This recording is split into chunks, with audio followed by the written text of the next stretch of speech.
दोस्तों, एक बार फिर से स्वागत है आपका यूनाइट बैच के अंदर। आज हम बात करने वाले हैं वन शॉट रिवीजन की। सॉल्यूशन चैप्टर का एक वन शॉट रिवीजन आपके लिए है, तो वीडियो में लास्ट तक बने रहेंगे। चैप्टर बिल्कुल पहले से लेकर लास्ट टॉपिक तक बिल्कुल क्लियर होगा आपके लिए। तो स्टार्ट करते हैं फिर।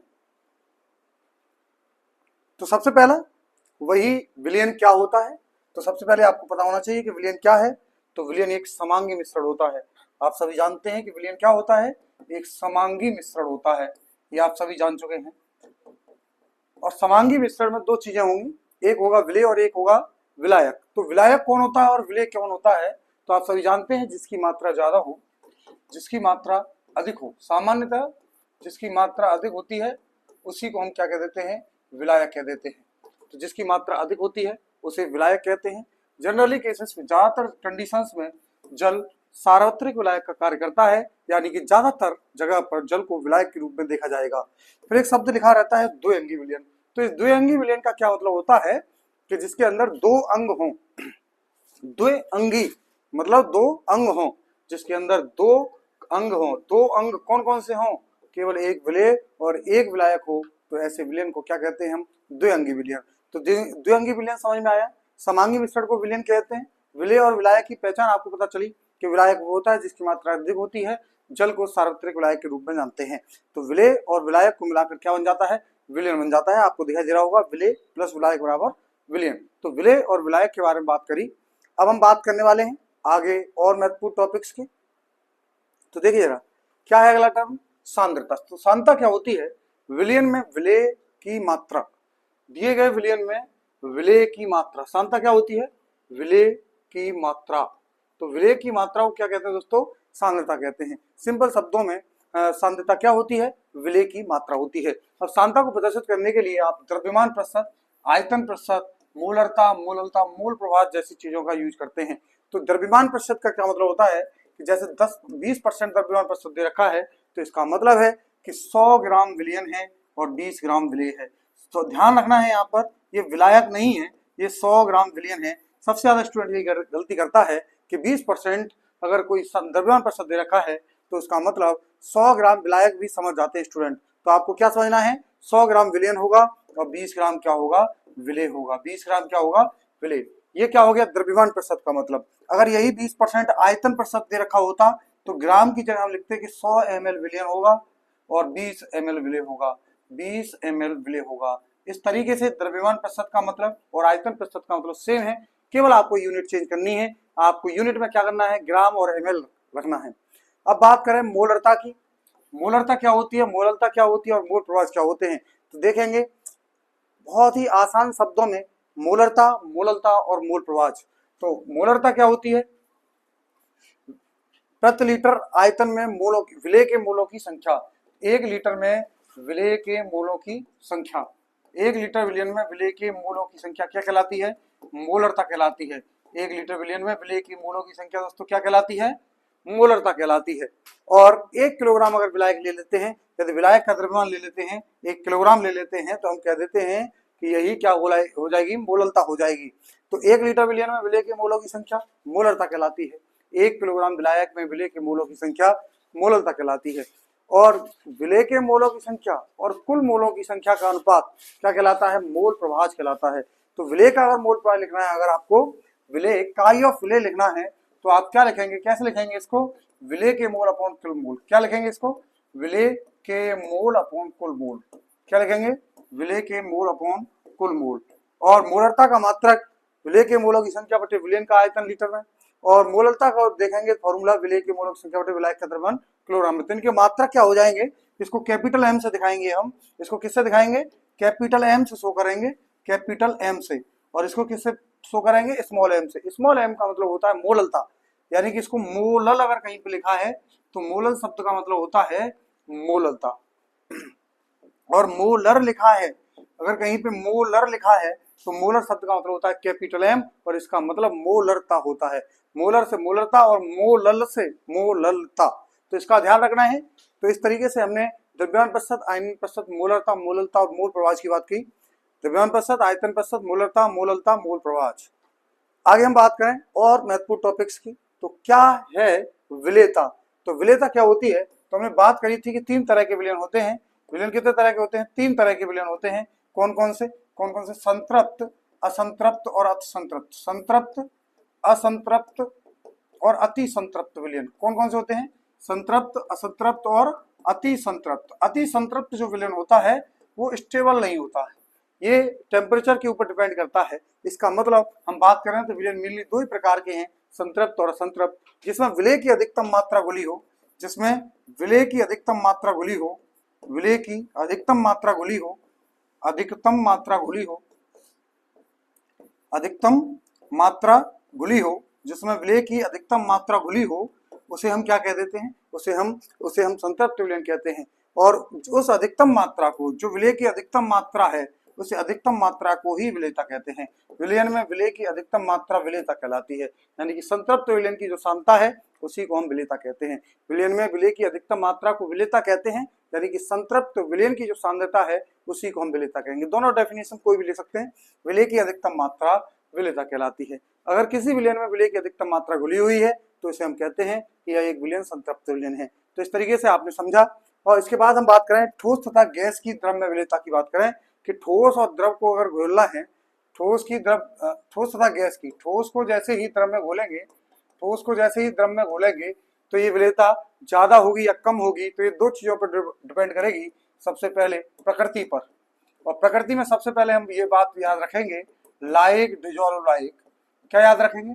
लाइक डिजोल्व लाइक, यानी कि जो जैसा होता है वो उसमें घुलता है, समान में घुलता है। ध्रुवीय होते हैं वो ध्रुवीय पदार्थ में घुलते हैं, और जो अध्रुवीय पदार्थ होते हैं वो अध्रुवीय पदार्थों में घुलते हैं। तो इस तरीके से हमने प्रकृति का असर देखा। दूसरा हमने ताप का प्रभाव देखा, और ताप के प्रभाव में हमने देखा कि ताप बढ़ाने पर विलेयता बढ़ भी सकती है और घट भी सकती है। ये डिपेंड करेगा, ये रिएक्शन ऊष्माक्षेपी है या ऊष्माशोषी।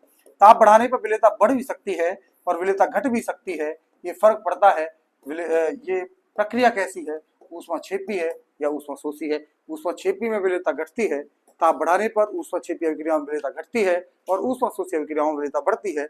ऐसा क्यों होता है? तो हमने बात करी थी कि ऊष्माक्षेपी अभिक्रिया का मतलब होता है ऊष्मा का निकलना, और ऐसी अभिक्रिया जिसमें ऊष्मा निकलती है उसको आप ऊष्मा दे नहीं सकते। इसका मतलब ताप बढ़ाना इस अभिक्रिया के लिए अच्छा नहीं है। ऊष्माक्षेपी को ताप पसंद नहीं है और ऊष्माशोषी को ताप पसंद है। तो ध्यान दें, आगे की कहानी समझेंगे।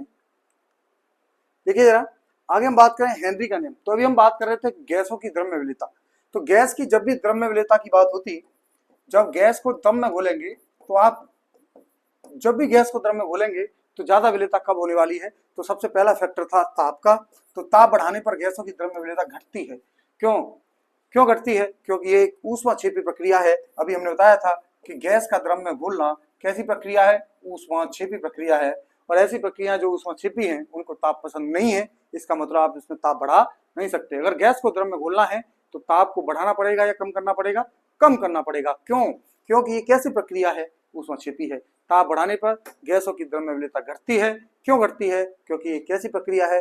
ऊष्माक्षेपी प्रक्रिया है। आपको दूसरी तरफ एक नियम दिख रहा है जिसे हम हेनरी का नियम कहते हैं। हेनरी का नियम क्या बताता है? दूसरा फैक्टर हम देखें कि गैस द्रव में ज्यादा कब खुलेगी? जब दाब ज्यादा होगा। दाब ज्यादा होगा तो गैसें द्रव में ज्यादा घुलती हैं। इसका मतलब आप कह सकते हैं कि दाब जो होता है गैस में द्रव की विलेयता के अनुपाती होता है। तो क्या नियम है? किसी गैस की द्रव में विलेयता उसके आंशिक दाब के समानुपाती होती है। उसके आंशिक दाब के समानुपाती होती है। इसका क्या मतलब है? किसी गैस की द्रव में विलेयता उसके आंशिक दाब के समानुपाती होती है। इसका मतलब है कि जो विलेयता है गैस की विलेयता है वो अनुपाती है आंशिक दाब के। इसका मतलब है कि दाब आप जितना ज्यादा लगाएंगे गैस की द्रव्य विलेयता उतनी ज्यादा होगी। दाब जितना ज्यादा लगाएंगे गैस की द्रव्य विलेयता उतनी ज्यादा होगी। और इस अनुपाती का चिन्ह हटाते हैं तो एक कांस्टेंट आता है KH, जिसे हेनरी नियतांक के नाम से जानते हैं। यही आपका हेनरी का नियम है। हेनरी का नियम क्या बताता है कि दाब बढ़ाने पर गैसों की द्रव्य विलेयता बढ़ जाती है। आप इतना भी लिखाएंगे आपको एग्जाम में कंप्लीट नंबर मिलने वाले हैं। आपको केवल क्या लिखना है कि दाब बढ़ाने पर गैसों की द्रव्य विलेयता बढ़ जाती है। यही हेनरी का नियम है। तो आपको 100% आपको पूरे नंबर मिलेंगे। लेकिन ये जो बात है, पूरी बात आपको एक बात लिखनी पड़ेगी कि स्थिर ताप पर, ये सब कहानी स्थिर ताप पर होती है। ये सब कहानी कहाँ पर होती है? स्थिर ताप पर। आपको पूरे नंबर मिलेंगे अगर आपने इतना भी लिख दिया कि स्थिर ताप पर दाब ज्यादा होने पर गैस की द्रव्य विलेयता ज्यादा होती है। देखिए आइए समझते हैं और महत्वपूर्ण टॉपिक्स को। अगला टॉपिक है राउल्ट का नियम। देखिए राउल्ट का नियम जब भी बात करें तो वासुदाव के बारे में बात करता है। राउल्ट का नियम किसके बारे में बात करता है? वासुदाव के बारे में बात करता है कि किसी भी विलयन का वासुदाव किसके ऊपर निर्भर करेगा, किसी भी विलयन का वासुदाव किस बात पर निर्भर करेगा। तो यहाँ दो चीजें होती हैं, दो बातें हमेशा अक्सर होती हैं इसमें, वाष्पशील द्रवों के लिए और अवाष्पशील विलय के लिए। अगर मान लीजिए आपने किसी भी विलायक में, या आपके सामने कोई विलायक है, अगर इस विलायक में कोई भी विलय ऐड किया तो विलय की कहानी दो तरह की हो सकती है। विलय दो तरह का हो सकता है, एक तो वाष्पशील विलय हो सकता है और एक अवाष्पशील विलय हो सकता है। तो वाष्पशील के लिए विलयन का वासुदाव अलग होगा, अवाष्पशील के लिए विलयन का वासुदाव अलग होगा। और क्या कहेंगे, किसी भी विलयन का वासुदाव जो होता है, जो पी टोटल होता है, उसमें जितने भी घटक हों उन सभी के आंशिक दावों के योग के बराबर होगा। क्या कहा हमने कि किसी भी विलयन का कुल वासुदाव जो होगा उसमें उपस्थित सभी घटकों के आंशिक वासुदाव के योग के बराबर होता है।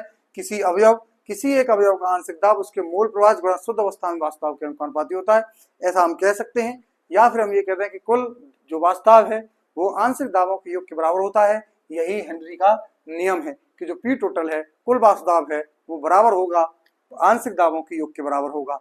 अगर हम अवाष्पशील विलय की बात करें तो अवाष्पशील विलय में क्या होता है कि वासुदेव का आपेक्षिक अवरोध होता है।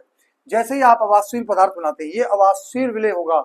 अगर ये विलय कैसा होगा, अवाष्पशील होगा, तो इसका वासुदाव घट जाएगा और जो वासुदाव में आपेक्षिक अवरोध होगा वो विलय के मूल प्रवाह के बराबर होगा। यही राउल्ट का दूसरा नियम है। यही राउल्ट का कैसा नियम है?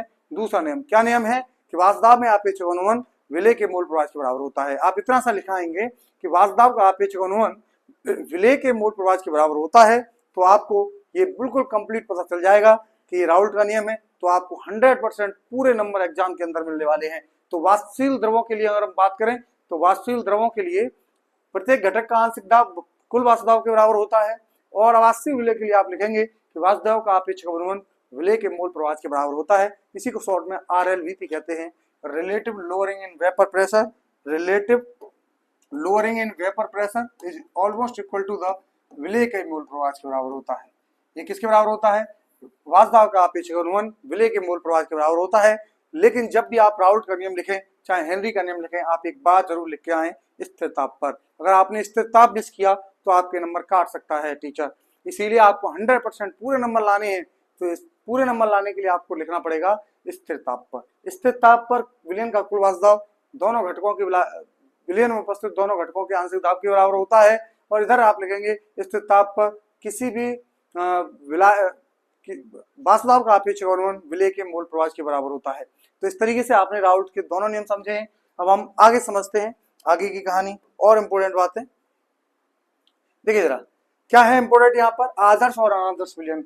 100% इंपोर्टेंट आपके एग्जाम के लिए, ये निश्चित ही आपके एग्जाम में इस बार मिलने वाला है। आदर्श और अनादर्श विलयन 2027 यूपी बोर्ड के अंदर आपको जरूर मिलेगा। 2027 यूपी बोर्ड आपको 100% ये क्वेश्चन मिलने वाला है, आदर्श और अनादर्श विलयन। अभी से हम कह रहे हैं कि 2027 के अंदर ये क्वेश्चन जरूर मिलेगा, आदर्श विलयन और अनादर्श विलयन। तो आदर्श विलयन क्या होते हैं? जहां कुल वासुदाव राउल्ट के नियम का पालन करे, पी टोटल बराबर हो PA प्लस PB के। तो आदर्श विलयन क्या होते हैं? जो राउल्ट के नियम का पालन करते हैं। अनादर्श विलयन कौन होते हैं? जो राउल्ट के नियम का पालन नहीं करते। बहुत सिंपल सी बातें हैं, ध्यान से समझेंगे। आदर्श विलयन वो होते हैं जो राउल्ट के नियम का पालन करते हैं। अनादर्श विलयन वो होते हैं जो राउल्ट के नियम का पालन नहीं करते हैं। अब राउल्ट के नियम का पालन करेंगे तो वहां पर डेल्टा H की बात करें, डेल्टा V की बात करें, दोनों ही सब 0 हो जाती हैं। लेकिन इसमें अनादर्श विलयन के अंदर ऐसा नहीं होता। अनादर्श विलयन के लिए दो तरह के विलयन होते हैं, या तो वासुदाव पी टोटल ज्यादा हो जाएगा PA प्लस PB से, या फिर वासुदाव पी टोटल जो होगा वो कम हो जाएगा PA प्लस PB से। अगर ये वासुदाव बढ़ रहा है तो इसे कहते हैं धनात्मक विचलन वाले विलयन, और घट रहा है तो इसे कहते हैं हम ऋणात्मक विचलन वाले विलयन। अगर आपको इसको पूरा डिटेल में बहुत अच्छी तरीके से समझना है तो आप लेक्चर पर जाकर देख सकते हैं। ये केवल एक रिवीजन क्लास है, इसीलिए आपको केवल इतना समझना है कि आदर्श विलयन क्या होते हैं और अनादर्श विलयन क्या होते हैं। तो आदर्श विलयन वे होते हैं जो राउल्ट के नियम का पूर्ण रूप से पालन करते हैं। अनादर्श विलयन वो होते हैं जो राउल्ट के नियम का पालन नहीं करते। इसमें पी टोटल की वैल्यू PA प्लस PB के बराबर होगी, इसमें पी टोटल की वैल्यू PA प्लस PB के बराबर नहीं होगी, या तो ज्यादा होगी या कम होगी। ज्यादा होगी तो इसे हम धनात्मक विचलन वाले विलयन कहेंगे, कम होगी तो ऋणात्मक विचलन वाले विलयन कहेंगे। तो इस तरीके से हमने आपको वन शॉट पे आप दे रखे हैं आपके सामने इमेज, अगर आप स्क्रीनशॉट लेंगे तो आपको बिल्कुल नोट्स बनाने की कोई भी आवश्यकता नहीं रहेगी। आपको जो भी स्क्रीनशॉट है बस केवल उन्हीं को पढ़ना है, केवल इन्हीं को पढ़ना है, इसके अलावा कुछ है ही नहीं। आपको 100% एग्जाम के अंदर यहीं से मिलेगा, कुछ भी इससे बाहर नहीं जाएगा। आपको केवल यहीं से पढ़ना है, ध्यान देना है चीजों पर, जो भी लिखा है इसके अंदर वो सब महत्वपूर्ण है आदर्श और अनादर्श विलयन के अंदर। आगे हम बात करें और इम्पोर्टेंट बातों की, तो हमने बात करी है स्थिर क्वथनांकी विलयन। स्थिर क्वथी विलयन क्या होते हैं? ऐसे विलयन जिनका क्वथनांक स्थिर रहता है। ऐसा नहीं है कि विलयनों का क्वथनांक हमेशा स्थिर रहता है, लेकिन अगर आपसे बात करें कि पानी का क्वथनांक निश्चित होता है क्या, तो आप सभी जानते हैं कि पानी का क्वथनांक 100 डिग्री सेल्सियस होता है। सबने पढ़ा है, सब जानते हैं कि पानी का क्वथनांक तो निश्चित है, लेकिन क्या विलयन का क्वथनांक निश्चित होता है? तो जी नहीं, विलयन का क्वथनांक निश्चित नहीं होता। लेकिन कुछ खास विलयन ऐसे होते हैं जिनका क्वथनांक निश्चित होता है, कुछ खास विलयन ऐसे होते हैं जिनका क्वथनांक निश्चित होता है। ऐसे विलयनों को स्थिर क्वाथी विलयन कहते हैं। वो कुछ खास विलयन है जिनका क्वथनांक क्या है? स्थिर है। कौन से खास विलयन है? तो आपके सामने है एथेनॉल और जल। 95% एथेनॉल और 5% जल का विलयन स्थिर क्वाथी विलयन होता है। अब बात करते हैं कि अगर स्थिर क्वाथी विलयन है तो कौन से विलयन स्थिर क्वाथी हो सकते हैं, कौन से विलयनों का क्वथनांक निश्चित हो सकता है। तो ध्यान रखें, तो सबसे पहली बात आपको बताना चाहिए कि दोनों ही जो पदार्थ हैं वो दोनों वाष्पशील होने चाहिए, दोनों वाष्पशील होने चाहिए, और दोनों राउल्ट के नियम का पालन नहीं करना चाहिए उनको। अगर राउल्ट के नियम का पालन नहीं करते हैं तभी वो स्थिर क्वाथी विलयन होंगे। और तीसरा कि शुद्ध अवस्था, उनका वाष्प और द्रव अवस्था का संगठन, वाष्प और द्रव अवस्था का संगठन बराबर होना चाहिए। 3 बातें होनी चाहिए उसके पास। दोनों घटक, जितने भी घटक है उसके अंदर, दोनों ही क्या होने चाहिए? वाष्पशील होने चाहिए। इसका मतलब नमक और पानी का विलयन कभी भी स्थिर क्वाथी विलयन नहीं हो सकता, क्योंकि उसमें नमक अवाष्पशील पदार्थ है। इसका मतलब हर एक विलयन स्थिर क्वाथी नहीं हो सकता, कुछ खास विलयन ही स्थिर क्वाथी होते हैं। इसलिए हर किसी विलयन को स्थिर क्वाथी नहीं समझिएगा, कुछ ही खास विलयन है। अब बात करते हैं न्यूनतम क्वथनांक स्थिर क्वाथी विलयन कौन से होते हैं, अधिकतम क्वथनांक स्थिर क्वाथी विलयन कौन से होते हैं। तो आप समझिए कि न्यूनतम क्वथनांक का मतलब होता है जो वाष्प दाब से धनात्मक विचलन प्रदर्शित, राउल्ट के नियम से धनात्मक विचलन प्रदर्शित करें, ऐसे विलयन न्यूनतम क्वथनांक स्थिर क्वाथी विलयन कहलाते हैं। और जो ऋणात्मक विचलन प्रदर्शित करते हैं वो अधिकतम स्थिर क्वथनांक की विलयन बनाते हैं। आपको अगर इसको डिटेल में समझना है, बहुत ज्यादा डिटेल में इसको डीप में गहराई में समझना है, तो आप चैनल पर जाकर इसकी कंप्लीट आप लेक्चर देख सकते हैं। बहुत ही स्लोली आपको, बहुत ही हर एक टॉपिक के साथ बहुत ही अंदर गहराई से बिल्कुल डीप जाकर आपको समझाया गया है। बहुत स्पेशल तरीके से आपको समझाया गया है। आपको पूरे यूट्यूब पे नहीं मिलेगा इस तरह से कोई भी लेक्चर स्थिर क्वाथी विलयन का, केवल आपको हम दे रहे हैं यहाँ पर। तो आपको जाकर 100% आप देखेंगे तो आपको 100% पूरा समझ में आएगा। कोई भी दिक्कत होती है तो आप कमेंट बॉक्स में लिख सकते हैं, आपकी समस्याओं का समाधान जरूर किया जाएगा। तो आगे देखते हैं स्थिर क्वाथी विलयन के बाद। स्थिर क्वाथी विलयन के बाद हम बात करें तो सबसे पहले है परासर तथा प्रतिलोम परासर। परासर क्या होता है, प्रतिलोम परासर क्या होता है, तो हम बात कर रहे थे परासर क्या है। तो परासर होता है विलायक का प्रभाव होना। परासर क्या होता है? विलायक का प्रभाव होना। क्या होता है परासर? विलायक का प्रभाव। विलायक का प्रभाव किधर से किधर होता है? तनु विलयन से सांद्र विलयन की ओर। क्यों होगा? ज्यादा कौन विलायक किसमें ज्यादा होगा, तनु विलयन में या सांद्र विलयन में? तो तनु का मतलब पतला, पतले में विलायक ज्यादा। तनु का मतलब क्या हो गया? पतला विलयन, और पतले में विलायक ज्यादा। तो इसका मतलब हम कह सकते हैं कि विलायक का प्रभाव तनु विलयन से सांद्र विलयन की तरफ ही होगा, दूसरी तरफ नहीं हो सकता, क्योंकि सांद्र विलयन में विलायक कम है और कोई भी चीज कम होती है तो वो ज्यादा की तरफ नहीं जा सकती है।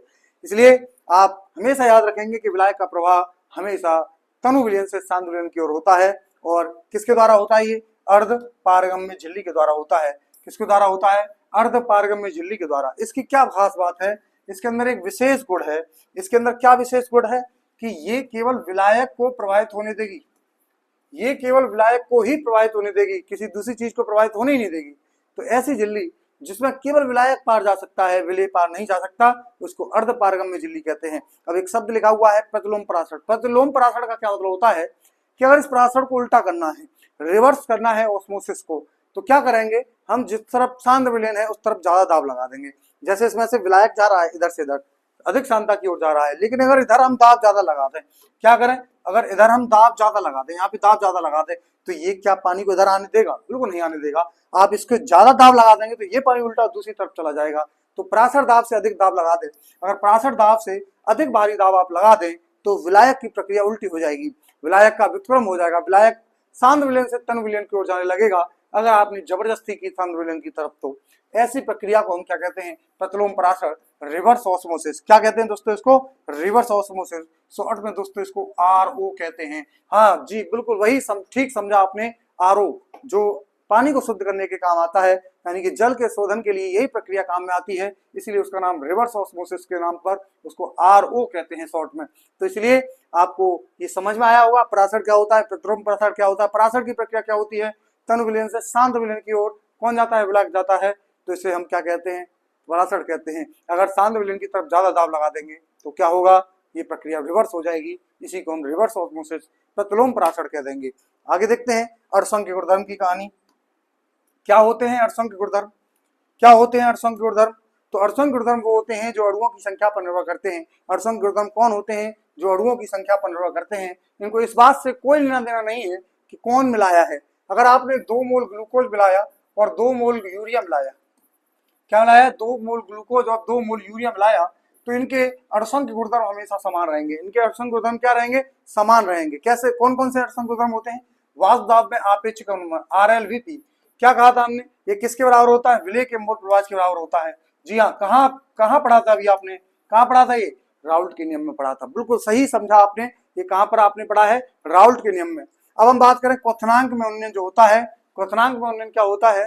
तो जब भी किसी भी विलायक में अवाष्यशील पदार्थ मिलाते हैं तो उसका क्वथनांक बढ़ जाता है। किसी भी विलायक में अवाष्यशील पदार्थ मिलाते हैं, किसी भी विलायक में अवाष्यशील पदार्थ मिलाते हैं तो उसका क्वथनांक बढ़ जाता है, और इसी को हम कहते हैं क्वथनांक में उन्नयन।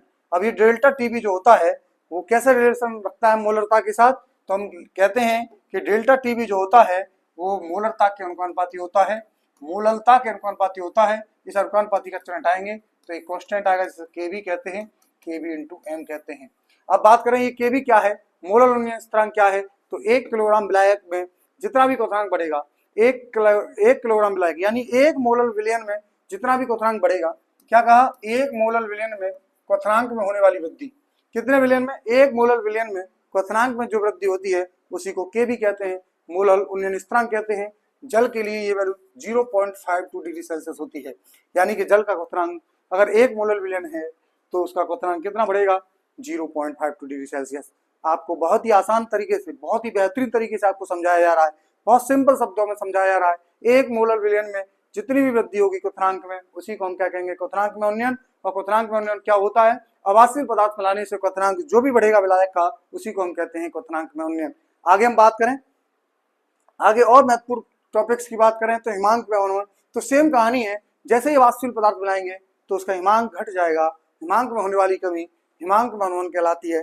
सेम उसी तरीके से डेल्टा जो टीएफ है वो भी अनुपाती होता है स्मॉल एम के, और यहाँ भी प्रोपोर्शनलिटी का साइन आएगा और के एफ आएगा। इसको मोलल अवनमन स्थिरांक कहेंगे। क्या कहेंगे? मोलल अवनमन स्थिरांक।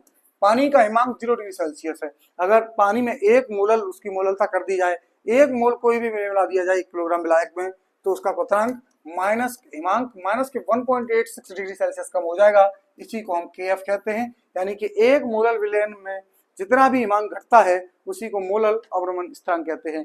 1 मोलल विलयन में जितना भी हिमांक घटता है उसी को हम क्या कहते हैं? मोलल अवनमन स्थिरांक। ये आपका फॉर्मूला है डेल्टा टी बराबर के एफ इंटू एम। ये किसका फॉर्मूला हो गया? हिमांक में अवनमन का। आगे हम बात करें और पराशर दाब की, तो पराशर दाब क्या होता है? अभी हमने बताया था कि पराशर क्या होता है। तो पराशर की तनु विलयन से सांद्र विलयन की ओर विलायक जो जाता है उस प्रक्रिया को हम क्या कहते हैं? पराशर कहते हैं। और पराशर की क्रिया रोकने के लिए जो दाब लगाया जाता है उसी को हम क्या कहते हैं? पराशर दाब कहते हैं। और पराशर दाब जो होता है वो सांद्रता के अनुपाती होता है। पराशर दाब सांद्रता के अनुपाती होता है और ताप के अनुपाती होता है। तो इस तरीके से हमने मिक्स करके फॉर्मूला बनाया, पाई इक्वल टू CST। क्या बना दिया फॉर्मूला? Pi equal to CST। तो क्या बना दिया फॉर्मूला? पाई इक्वल टू CST, मोलरता इंटू विलेय स्थिरांक इंटू टी। यहाँ एस की वैल्यू आप 1/12 लगाएंगे और इसका मात्रक हमेशा एटीएम में रहेगा। तो इसका मतलब यहाँ पराशर दाब की यूनिट क्या रहने वाली है? एटीएम रहने वाली है। पराशर दाब की यूनिट यहाँ पे क्या रहने वाली है? एटीएम होने वाली है। तो इस तरीके से आपने पराशर दाब का फॉर्मूला समझा। आगे हम समझते हैं और महत्वपूर्ण बातें। तो एक शब्द होता है समपराशरी विलयन, समपराशरी विलयन, और एक होता है अतिपराशरी, और एक होता है न्यून पराशरी। समपराशरी, अतिपराशरी और न्यून पराशरी विलयन, न्यून पराशरी विलयन। तो समपराशरी, अतिपराशरी और न्यून पराशरी विलयन, तो क्या होते हैं ये? तो समपराशरी विलयन का क्या मतलब होता है? ऐसे दो विलयन जिनका पराशर दाब समान हो, उसी को हम क्या कहते हैं? समपराशरी विलयन कहते हैं। ऐसे दो विलयन जिनका पराशर दाब समान हो, उन्हीं को हम समपराशरी विलयन कहते हैं। अगर पराशर दाब एक का ज्यादा है और एक का कम है तो हम कहेंगे जिसका ज्यादा है उसे सम अतिपराशरी विलयन कहते हैं, और जिस विलयन का पराशर दाब कम है उसको न्यून पराशरी विलयन कहते हैं। तो हमने पूरा विलयन चैप्टर विद इन 20 मिनट्स के अंदर आपके लिए लेकर आए हैं। अब हम इसको एक न्यूमेरिकल पार्ट को एक नेक्स्ट लेक्चर के अंदर आपको कंप्लीट न्यूमेरिकल आपको समझाएंगे। तो आज के लेक्चर के लिए तो काफी है, मिलते हैं आपसे नेक्स्ट लेक्चर के अंदर।